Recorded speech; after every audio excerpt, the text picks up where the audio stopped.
Crime की कुछ कहानियां पुलिस के लिए अबूझ पहेली बन जाती है। ऐसी पहेली कि जिसका हल निकालना पुलिस के लिए किसी चुनौती से कम नहीं होता। आए दिन ऐसे मामले हमें देखने और सुनने को मिलते रहते हैं। कई मामले ऐसे होते हैं जो पुलिस के लिए परेशानी का सबब बन जाते हैं। वजह होती है उन मामलों का हाई प्रोफाइल होना, क्योंकि इस तरह के मामलों पर मीडिया, सरकार और आम जनता की नज़रें होती हैं। आज से करीब 10 साल पहले उत्तर प्रदेश के कानपुर शहर से एक ऐसा ही मामला सामने आया था। वो मामला था एक अरबपति बिजनेसमैन की बहू की हत्या का, जिसने जांच अधिकारियों को हैरान कर दिया था।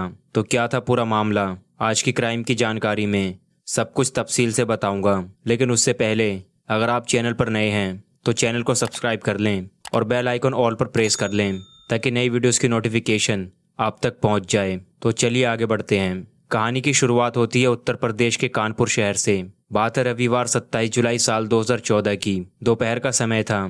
तभी एक व्यक्ति ने कानपुर पुलिस को सूचना दी और बताया कि कुछ बाइक पर सवार बदमाशों ने उन्हें रास्ते में रोककर उनकी पत्नी को कार समेत अगवा कर लिया है और उनके साथ मारपीट की है। उस व्यक्ति ने पुलिस को बताया कि बदमाशों ने इस वारदात को उस वक्त अंजाम दिया जब वह करीब 12:30 बजे अपनी पत्नी ज्योति के साथ होंडा अकॉर्ड कार में सवार होकर कार्निवल नाम के एक रेस्टोरेंट से घर की तरफ लौट रहे थे। पुलिस को सूचना देने वाला व्यक्ति कोई मामूली इंसान नहीं था, बल्कि वो शहर के अरबपति बिजनेसमैन ओम प्रकाश दासानी का छोटा बेटा पीयूष दासानी था। लिहाजा पूरा पुलिस डिपार्टमेंट हरकत में आ जाता है। शहर भर में पुलिस की गश्त बढ़ा दी जाती है। पुलिस अब पीयूष की कार और पत्नी ज्योति को तलाश कर रही थी। पीयूष का हाल बहुत बुरा था। वो पांडु नगर में अपने बंगले पर आ चुका था। ज्योति के अगवा हो जाने की खबर पूरे शहर में आग की तरह फैल चुकी थी। दासानी परिवार के घर पर उनके रिश्तेदार और बिजनेस फ्रेंड भी आने लगे थे। पुलिस के तमाम बड़े ऑफिसर भी मौके पर पहुंच चुके थे।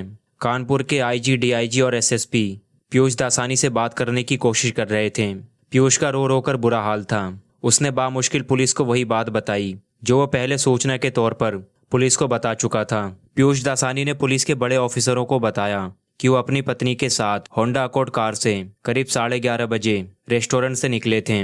रास्ते में उसकी पत्नी ज्योति ने लॉन्ग ड्राइव पर जाने की बात कही थी, तो पीयूष ने उसे मना कर दिया था। ज्योति के दोबारा जिद करने पर पीयूष उसे कंपनी बाग चौराहे से रावतपुर रोड की तरफ ले गया।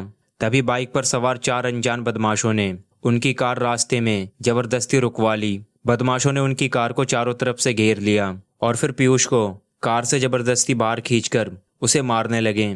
पीयूष के मुताबिक इसके बाद उन बदमाशों ने उसकी पत्नी ज्योति को उसी की कार में जबरदस्ती बिठाकर वहां से फरार हो गए। जब बदमाश ज्योति को अगवा करके ले गए तो पीयूष ने ज्योति के मोबाइल पर 2 से 3 बार कॉल की। तभी किसी ने फोन उठाया तो उधर से ज्योति की तेज आवाज आ रही थी। वो बचाओ बचाओ चिल्ला रही थी। बदमाश उसे गाली देते हुए मारने की धमकी दे रहे थे। इसके बाद फोन कट गया और जब पीयूष ने दोबारा कॉल की तो किसी ने फोन नहीं उठाया। इसके बाद पीयूष ने रास्ते से गुजरने वाले कई लोगों से मदद मांगी, लेकिन किसी ने उसकी मदद नहीं की। बड़ी मुश्किल से एक बाइक वाले ने उसे लिफ्ट दी और रावतपुर पहुंचा दिया, जहां से पीयूष पुलिस स्टेशन पहुंचा और पुलिस को वारदात की जानकारी दी। इसी बीच उसने अपने पिता और भाई को फोन पर घटना के बारे में बताया। जब पुलिस के तीनों बड़े अधिकारियों के सामने पीयूष का बयान दर्ज किया जा रहा था, ठीक उसी वक्त यानी करीब दोपहर के 1:30 बजे पुलिस ने कानपुर के पनकी इलाके से पीयूष की होंडा अकॉर्ड कार बरामद कर ली। उस कार के अंदर ज्योति भी मौजूद थी, लेकिन जिंदा नहीं, मुर्दा। उसकी हत्या हो चुकी थी। उसकी लाश खून से सनी हुई थी। उसका जिस्म किसी तेजधार हथियार से गोदा गया था। कार में इस कदर खून फैला था कि ज्योति के कपड़ों का रंग भी पहचान में नहीं आ रहा था। ये खबर मिलते ही पीयूष दासानी के घर पर कोहराम मच गया। पूरे शहर को पता चल चुका था कि अरबपति बिजनेसमैन की बहू की बेरहमी से हत्या कर दी गई है। पुलिस के तमाम बड़े ऑफिसर्स मौका वारदात की तरफ रवाना हो चुके थे। पीयूष के पिता ओम प्रकाश देश के जाने माने अरबपति बिजनेसमैन थे। मुकेश और पीयूष उनके 2 बेटे थे। पीयूष परिवार में सबसे छोटा था। नवंबर साल 2012 में पीयूष की शादी जबलपुर के नेपियर टाउन में रहने वाले शंकरलाल नागदेव की 24 साल की बेटी ज्योति से हुई थी। पीयूष भी अपने पिता के साथ बिजनेस से ही जुड़ा था। अब पुलिस के सारे बड़े अधिकारी उस जगह पहुंच चुके थे जहां से पीयूष की कार और उसकी पत्नी की लाश मिली थी। पुलिस ने फॉरेंसिक टीम को भी मौके पर बुला लिया था। कार में और आसपास के इलाके में आरोपियों के सुराग तलाश किए जा रहे थे। पुलिस के पास अब पीयूष के बयान मौजूद थे। साथ ही उसकी कार और पत्नी की लाश भी बरामद हो चुकी थी। लेकिन हत्यारा और हत्या करने की वजह अभी तक पुलिस के लिए पहेली ही थी। पुलिस ने ज्योति की लाश बरामद करने के बाद उसे पोस्टमार्टम के लिए भिजवा दिया, जहां जांच के दौरान पता चला कि ज्योति की हत्या किसी चाकूनुमा तेजधार हथियार से की गई थी। उसके जिस्म पर चाकू से गोदे जाने के 1-2 नहीं बल्कि 17 निशान थे, यानी हत्यारा किसी भी हाल में ज्योति को जिंदा नहीं छोड़ना चाहता था। लिहाजा उस पर एक के बाद एक 17 बार वार किए गए थे। अभी तक पुलिस के हाथ इस मामले में कुछ नहीं लगा था। हालांकि पुलिस की जांच जारी थी। उधर ज्योति का पोस्टमार्टम हो रहा था। पीयूष और उसका परिवार भी पोस्टमार्टम केंद्र पहुंच चुका था। इस दौरान कुछ पुलिस अधिकारियों ने गौर किया कि वारदात के समय और पोस्टमार्टम के समय पीयूष ने अलग अलग टी शर्ट पहन रखी थी। पुलिस इस हाई प्रोफाइल केस में छोटी सी छोटी बात पर ध्यान दे रही थी। अब जब पुलिस को पीयूष पर शक हुआ तो पुलिस ने सख्ती के साथ पीयूष से पूछताछ की। तो पीयूष ने खुद पुलिस के सामने कबूल किया कि उसने पहले जो बयान पुलिस को दिए थे वो एक मनगढ़ंत कहानी थी। दरअसल उसने खुद ही अपनी पत्नी की हत्या की साजिश रची थी, जिसमें उसका ड्राइवर अवधेश और नौकरानी रेनू भी शामिल थी। उन दोनों को इस हत्या के लिए सुपारी दी गई थी। असल में पीयूष का मनीषा नाम की लड़की से एक्स्ट्रा मैरिटल अफेयर था। पीयूष उससे शादी करना चाहता था। इसी वजह से वो ज्योति को रास्ते से हटाना चाहता था। वारदात के दिन पीयूष ने ज्योति को लॉन्ग ड्राइव के लिए ड्राइवर की व्यवस्था हो जाने की बात कही थी। जब ज्योति तैयार हो गई तो उसने ड्राइवर अवधेश को बुलाया। उसके साथ नौकरानी रेनू भी कार में बैठ गई थी।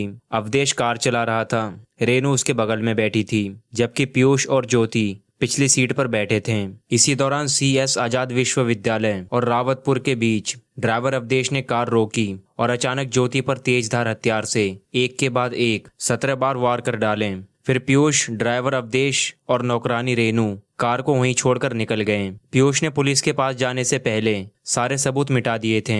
इस केस से जुड़ी पुलिस की जांच रिपोर्ट में बताया गया था कि ज्योति को पीयूष के एक्स्ट्रा मैरिटल अफेयर के बारे में शक होने लगा था। उसने इस बारे में अपने सास ससुर से भी शिकायत की थी। ज्योति ने उन्हें बताया था कि पीयूष रात में 1 बजे से 4 बजे के बीच कहीं चला जाता है और फिर सुबह वापस आता है। इस मामले की जांच पड़ताल के दौरान पुलिस के हाथ ज्योति की एक डायरी भी लगी थी, जिसके मुताबिक ज्योति और पीयूष का रिश्ता शादी के पहले दिन से ही ठीक नहीं था। डायरी में ज्योति ने लिखा था कि वो दुनिया की नज़रों में पीयूष की पत्नी है, लेकिन उनका रिश्ता पति पत्नी जैसा नहीं है। किसे कहें और कैसे कहें कि वो पत्नी नहीं पत्नी जैसी है। पीयूष ने उसे कभी पत्नी का दर्जा नहीं दिया था, लेकिन ज्योति परिवार की बदनामी के डर से ये बात किसी को नहीं बताती थी। हमेशा पत्नी की भूमिका निभाती रही। इस मामले का खुलासा होने के बाद पुलिस ने सभी आरोपियों को गिरफ्तार करने के बाद जेल भेज दिया था। इस मामले में करीब 6 साल तक पीयूष की जमानत याचिका कई अदालतों से खारिज होती रही। इसकी एक बड़ी वजह शायद ये भी थी कि ये मामला काफ़ी लंबे समय तक मीडिया की सुर्खियों में बना रहा। लेकिन लंबे इंतजार के बाद 22 नवंबर साल 2020 को इस हाई प्रोफाइल ज्योति हत्याकांड के मुख्य आरोपी पीयूष दासानी को इलाहाबाद हाई कोर्ट से जमानत मिल गई थी, जबकि पीयूष की गर्लफ्रेंड मनीषा मखीजा को पहले ही बेल मिल चुकी थी। दोस्तों, आपकी क्या राय है इस वीडियो के बारे में? कमेंट करके ज़रूर बताएं और वीडियो को लाइक करते हुए शेयर ज़रूर करें। क्राइम की दुनिया से ऐसी ही जानकारी के लिए हमारे चैनल को सब्सक्राइब करके बेल आइकन ऑल पर प्रेस कर लें, ताकि नई वीडियोस की नोटिफिकेशन आप तक पहुंच जाए। तो मिलते हैं दोस्तों ऐसी ही किसी कहानी के साथ। तब तक अपना ध्यान रखें। धन्यवाद।